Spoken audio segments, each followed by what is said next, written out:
प्रेक्षकांचं पुन्हा एकदा स्वागत। सर्वोच्च न्यायालयानं राष्ट्रपती आणि राज्यपाल यांना कायदा मंजूर करण्यासाठी किंवा विधिमंडळानं किंवा त्या लेजिस्लेशनने त्यांच्याकडे पाठवलेली विधेयक 3 महिन्याच्या आत ती मंजूर करावीत अथवा ती लेजिस्लेशनकडे पुनर्विचारार्थ परत पाठवावीत। परंतु ती दीर्घकाळपर्यंत ती रेंगाळून ठेवू नयेत, त्याच्यावर ना नकार देता ना स्वीकार करता ती रेंगाळत ठेवू नये, अशा प्रकारचा जो निर्देश सर्वोच्च न्यायालयाने दिला होता। आणि त्यामधून एक वाद उभा राहिला की ज्या वादाच्या संदर्भामध्ये राष्ट्रपतींनी देखील 14 प्रश्न न्यायालयाला विचारले आणि मध्यंतरी मग जे माजी उपराष्ट्रपती ज्यांनी राजीनामा दिला धनखड यांनी, त्यांनी सर्वोच्च न्यायालयाने जेव्हा सांगितलं की डेमोक्रेसीमध्ये, लोकशाही प्रक्रियेमध्ये संविधान हे सर्वोच्च आहे, त्यावेळी उपराष्ट्रपती यांनी आपल्या सभागृहामध्ये देखील बोलताना आणि काही ठिकाणी भाषण करताना की लोकसभा किंवा पार्लमेंट ही सर्वोच्च आहे, संसद ही सर्वोच्च आहे। परंतु त्याच्या आधीच न्यायमूर्ती सरन्यायाधीश बी.जी. गवई यांनी म्हटलेलं होतं की संविधान हे सर्वोच्च आहे। या सगळ्या प्रकरणाचा जर आपण आता विचार केला तर न्यायालयामध्ये गेल्या आठवड्याभरापासून सुनावणी सुरू असलेलं प्रकरण म्हणजे राज्यपालांच्या अधिकाराच्या अनुषंगानं किंवा प्रेसिडेंटच्या अधिकाराच्या संदर्भानं जे आर्ग्युमेंट सर्वोच्च न्यायालयामध्ये होत आहेत आणि खास करून तामिळनाडूच्या प्रकरणावर की त्यामध्ये आज सर्वोच्च न्यायालयामध्ये खास करून डॉक्टर बाबासाहेब आंबेडकर यांनी संविधान सभेमध्ये केलेल्या चर्चेचे दाखले देऊन आणि ती चर्चा त्यांनी जशीच्या तशी संविधानामध्ये आर्टिकल्समध्ये कशी आणली ही बाब सांगून अभिषेक सिंघवी यांनी राज्यपाल यांचे फक्त 3 अधिकार आहेत, विधिमंडळाने ठराव केलेलं किंवा मंजूर केलेलं सभागृहामध्ये जे बिल राज्यपालांकडे जातं त्यावर राज्यपालांनी एक तर स्वाक्षरी करावी म्हणजे मंजुरी द्यावी किंवा त्यांना काही त्यामध्ये पुनर्विचार करावा विधिमंडळाने एखाद्या मुद्द्यावर, तर त्यासाठी पुनर्विचारार्थ ते पाठवू शकतात। परंतु या व्यतिरिक्त म्हणजे जी बाब आहे की किंवा काही वेळा राज्यपालांना जर असं वाटलं, गव्हर्नरना जर असं वाटलं की या कायद्याच्या संदर्भात आपण न्यायालयाचं मत मागवलं पाहिजे किंवा सॉलिसिटर जनरल असतील किंवा अन्य कोणी असतील त्यांचं मत मागवलं पाहिजे, तर या 3 गोष्टींव्यतिरिक्त त्यांना कुठलाही अधिकार नाही। हे आर्टिकल 200च्या माध्यमातून ॲडव्होकेट अभिषेक मनू सिंघवी यांनी खास करून डॉक्टर बाबासाहेब आंबेडकर, कृष्णामाचार्य आणि ब्रजेश्वर प्रसाद या संविधान सभेतील सदस्यांच्या चर्चेचा हवाला देऊन ती चर्चा डिबेट जी 31 मे 1949ला संविधान सभेमध्ये झाली होती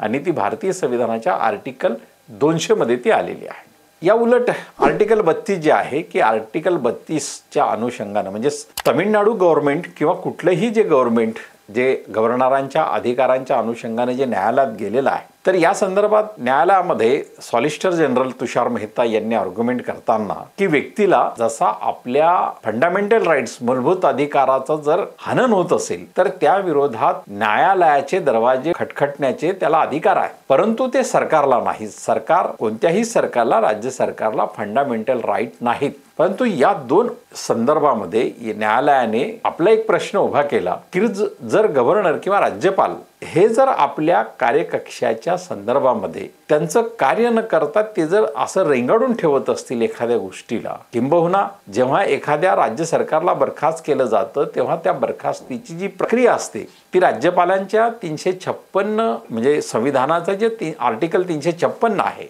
त्या आर्टिकल 356च्या अनुषंगाने राज्यपाल जेव्हा राष्ट्रपतींना कळवतात तर अशा वेळी राज्यपालांच्या त्या अहवालाची किंवा त्या शिफारसीची शहानिशा न्यायपालिका करू शकते। तर मग ज्यावेळी राज्यपाल जे विधिमंडळाने किंवा मंत्रिमंडळाचा सल्ला किंवा मंत्रिमंडळाच्या सल्ल्यानेच त्यांना आपली धोरणं करायची असतात, मंत्रिमंडळाचा सल्ला त्यांना मानायचा असतो, परंतु जेव्हा विधिमंडळामध्ये एखादा कायदा संमत होतो आणि तो सहीसाठी जेव्हा राज्यपालांकडे जातो आणि तो दीर्घकाळ रिंगाळतो 4 वर्ष 5 वर्ष, तर यामध्ये संवैधानिक मर्यादा ओलांडल्या जातात असं जे न्यायालयाचं म्हणणं आहे। आणि त्या संवैधानिक मर्यादा म्हणजे राज्यपालांना तो जो अधिकार आहे म्हणजे खास करून संविधान सभेमध्ये विवेक जो आहे, व्यक्तीचा विवेक, याच्यावर जरी ते सोडलेलं असेल तरी घटनाकारांना 6 आठवड्यांपेक्षा अधिक कालावधी यामध्ये अभिप्रेत नाही असं अभिषेक मनू सिंघवी सांगतात। पण तरीही सर्वोच्च न्यायालयाने त्यामध्ये घटनापीठाने 3 महिन्याचा कालावधी राज्यपाल आणि राष्ट्रपतींना कुठल्याही कायद्याच्या संदर्भात आपली मंजुरी देताना किंवा त्यावर होकार स्वीकार नकार देताना ती कालमर्यादा घालून दिली। आणि ही कालमर्यादा घातल्यानंतर सरकार पक्षाकडून जो खास करून वाद उभा राहिला आणि राष्ट्रपतींनी विचारलेल्या 14 प्रश्नांच्या अनुषंगाने की राष्ट्रपतींना न्यायालय आदेश कसे देऊ शकतात, परंतु हा आदेशाचा भाग नाहीये, हा संविधानाचा इंटरप्रिटेशनचा भाग आहे. म्हणून संविधानाचं इंटरप्रिटेशन गेल्या 75 वर्षामध्ये ज्या पद्धतीनं सुरू आहे, जे चाललेलं आहे, अगदी त्याच्या विरोधात प्रक्रिया solicitor general Tushar Mehta argument करतायत किंवा तशा पद्धतीचं तर्क ते सर्वोच्च न्यायालयामध्ये मांडतायत, असा एक हलकासा आरोपही किंवा एक सौम्य आरोप ज्याला आपल्याला म्हणता येईल तो ॲडव्होकेट मनोज सिंघवी यांनी केला.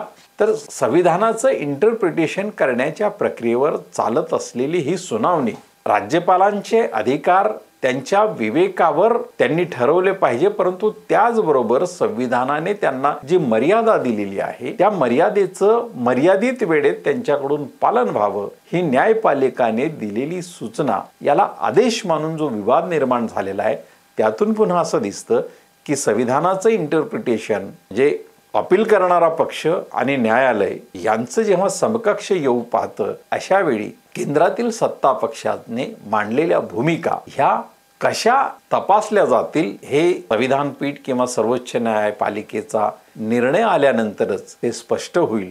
परंतु सध्या या प्रकरणावर डॉक्टर बाबासाहेब आंबेडकर यांचा संदर्भ देऊन ॲडव्होकेट अभिषेक मनोज सिंघवी यांनी जे निर्विवाद इंटरप्रिटेशन केलेलं आहे, किंबहुना गेले 75 वर्ष ज्या पद्धतीनं इंटरप्रिटेशन केलेलं आहे त्याच पद्धतीचं इंटरप्रिटेशन त्यांनी आज पुन्हा केलं आणि त्यामुळे राज्यपालांच्या अधिकाराच्या आणि विवेकाच्या संदर्भातल्या ज्या मुद्द्यांवर प्रश्नचिन्ह देशासमोर उभं राहिलेलं आहे ते येणाऱ्या काही दिवसात सर्वोच्च न्यायालयाकडून अधिक स्पष्ट होईल असं आजच्या या एकूण न्यायालयीन प्रक्रियेवरून तरी आपल्याला दिसतं. राज्यपालांचे अधिकार किंवा गव्हर्नरांचे अधिकार हा सर्वसामान्य जनतेसाठी एक चिंतेचा विषय नसला तरी लोकशाही प्रक्रियेमध्ये तो अधिक महत्त्वपूर्ण ठरतो आणि त्यामुळे जनतेला जबाबदेही सरकार असतं, राज्यपाल नाही. त्यामुळे लोकनियुक्त सरकार, त्याची मुख्यमंत्री, त्यांचं मंत्रिमंडळ हे जनतेच्या प्रती जबाबदेही आहे,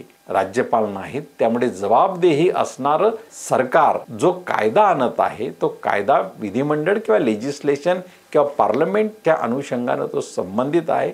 लेजिस्लेशनच्या ठरावातून पूर्ण बहुमतातून तो आलेला आहे, ते विधेयक आलेलं आहे. त्यामुळे ते स्वीकारणं या पलीकडे राज्यपालांकडे पर्याय नाही. तो जरी त्यांनी परत पाठवला तरी तो फक्त पुनर्विचारार्थ परत पाठवता येईल आणि जर पुनर्विचारार्थ पाठवल्यानंतर मंत्रिमंडळाने तो पुन्हा एकदा जर राज्यपालांकडे पाठवला तर त्यांना सही करण्याशिवाय कोणताही पर्याय राहत नाही. ही संवैधानिक मर्यादा आहे असं सर्वोच्च न्यायालय आणि अपील पक्षाचे वकील म्हणत आहेत.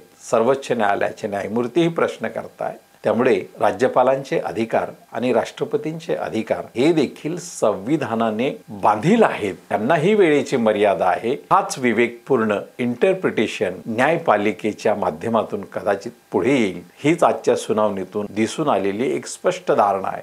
जर आपल्याला हा व्हिडिओ आवडला तर शेअर करा, लाईक करा आणि आमचं चॅनल सबस्क्राईब करा.